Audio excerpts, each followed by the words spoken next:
আসসালামু আলাইকুম এভরিওয়ান। আজকে আমরা সোনারগাঁ চলে গেছিলাম সকালবেলা উইদাউট প্ল্যানে। রুবায়েত হঠাৎ বলতেছিল যে সোনারগাঁ যাবে, দেন চলে গেছিলাম। তারপর আমরা জাদুঘরের ভিতরে প্রবেশ করতেছিলাম আস্তে আস্তে। তো প্রবেশ করার প্রথমে ওদের ইন্টেরিয়রটা খুবই সুন্দর ছিল।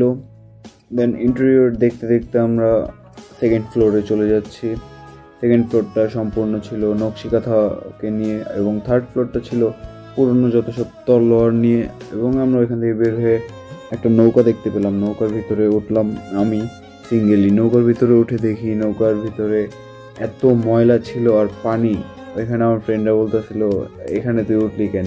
তা আমি এমনি মজা করে উঠছিলাম আর কি।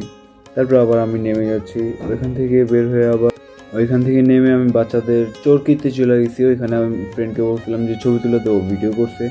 দেন আবার ওইখান থেকে চলে আসলাম আমরা এই মাঠের দিকে। দেন মাঠের দিকে দেখি যে ওইখানে একটা নতুন ব্রিজের কাজ চলতেছে, শর্টকাটের জন্য আবার একটা নতুন বিল্ডিং করতেছে। আবার এদিকে একটা লাইব্রেরি, এটা এখনো ওপেন করে নেই, বাট কেন দিছে বুঝতে পারছি না। এখানে রুবায়েত বসা ছিল ওর মাথার উপর, আমি এসে দেখি সব কী সব লেখা। তারপরে আমি এখান থেকে চলে আসলাম ঘোড়ার উপর ওঠার জন্য, কিন্তু আর উঠতেই পারলাম না।